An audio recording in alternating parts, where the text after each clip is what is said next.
multi-talented. Fun-loving goofiness. He was a legend. He was incredibly approachable. A unique person. Energetic. Bright. Enjoyable. Mischievous. Animation. Funny. Magical. Whimsical. Wonderful. Quite memorable. Well, that's Clinton. You know what I mean?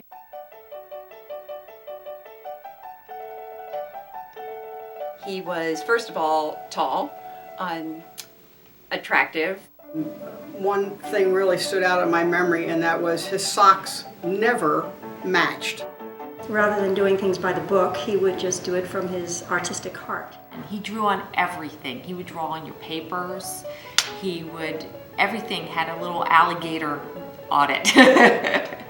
I do love seeing his artwork around the school. It gives me such a great feeling and comfort knowing that I had him as a teacher. And I think he was nominated for some pretty distinguished prizes for illustration. He was just a love and a favorite. He was sort of the spirit of the school. And I think some of it you can even see in his drawings that are still in the middle school. You know, just take a look at those and imagine the person who is doing them. That's the way he sort of saw life. It was my stepmother asked him, why'd you pick alligators for this? And he said, I just love the way they smile.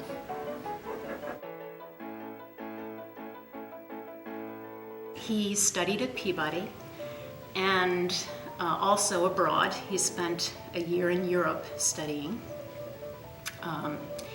Just an incredible talent. He would love to be in nature. He would sponge in all that detail and then release it all in his art and release it all in his music. The first beautiful day we had at spring, he'd open the windows and he'd play this classical music and it would just go all over the campus. You could hear it down on the Reisterstown Road, Garrison Forest Road. He was just fascinating. You just wanted to sort of be like him, know him. My best memory of Mr. Arrowood is he would have a cap on his head and he would walk by and tip his cap and there would be an African bullfrog right on his head, a real one, gigantic frog on his head. He used to have alias names that when he lived here on campus, he would get a new phone every couple of months or so. And at one point in the phone book, he was living under, I don't know, 4 or 5 different aliases, I think. And he would make up these funny names. Now, I can't remember any of them, of course, but it would be something like he'd have the initial I-M and the last name Livingood or something like that. So, and you'd look up in the phone book and sure enough, there was I-M Livingood and a phone number and you called it, but you know, I mean, it was just Clinton just, you know, playing jokes. So he made all of us laugh. His son is named Eduardo. My son's named Freddie. So one day I had something I had to do in the office and I had to be there and I had no babysitter. So I brought Freddie down to Marshall Offutt and I said to Clinton, because Eduardo was there, Clinton, I called him Kinty, will you watch Freddie while I meet with the chair of the board? He said, don't worry, of course I will, Aggie. He said, I'll be right over at Manor House and Eduardo and Freddie can play. So I said, okay, great. So I went about meeting with the board chair, and it was a pretty serious meeting. And about half an hour later, I got a call from the Giant.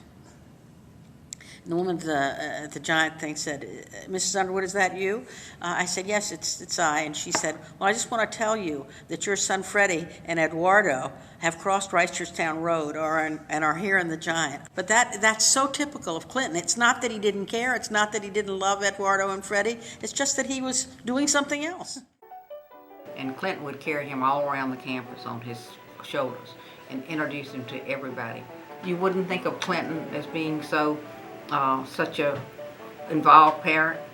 He was a big kid. He would have fit into my classroom, except for his actual age, he would have fit into the classroom as one of the students. He came and did assemblies for the preschool, and you could, well, first of all, his talent was evident at the adult level, but the way he engaged the kids is the way I remember him the most. He broke every rule there was, but he did it in such a delightful way that as long as you knew that you weren't going to get arrested with him, you just couldn't get angry. Right.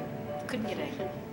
Clinton had a great personality. He was very animated and a lot of fun. He made his class a lot of fun. He was exuberant. He wasn't sort of tied down the way he would come in costumes. You couldn't feel sad if he were around. He's just the kind of person who radiated a love of life of the mind, as well as just having a terrific sense of humor.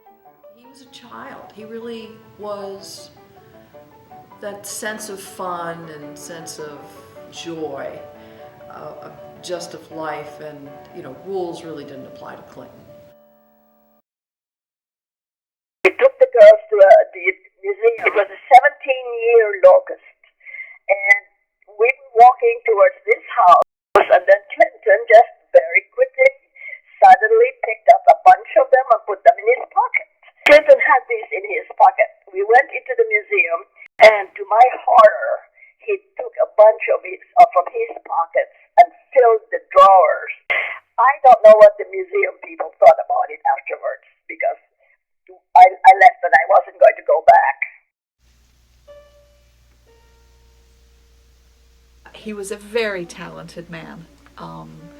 And that is always what you value in a school. You don't want everybody who's thinking the same way, so you want somebody who's bringing a different perspective, a different way of looking at things, a different way of being. So certainly that's what he brought. He was so down to earth and so approachable and enjoyed life so much. We treasured him for his uniqueness and for his I think the Lord broke the mold when he made him. I've never met anybody like Clinton before. He was just one of these people that, in an oddball way, was the soul of the school. Garrison more than tolerated people who were a little bit different or a little bit odd or did things their own way. And everybody cherished Clinton. He was very lovable, and this was a place that, back then too, just embraced people of all different kinds. He always made light of something that at the moment seemed so heavy and so burdensome, and he would make it okay, fun, don't worry about it. And good for Garrison that they recognized the uniqueness of this man and nurtured him and found ways to celebrate his talent. If you knew Clinton, you knew that you were never going to know another one like him. We say a lot about it, everyone's an individual, but he was unique. What do you miss most about it? Oh, his laugh. His laugh was contagious. Gosh, I miss him. I miss him more than I thought. In a lot of ways, he was the heart of the school. Not the head of the school, but the heart of the school.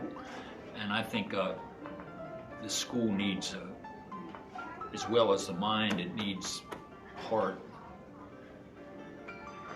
And he exemplified that, I thought.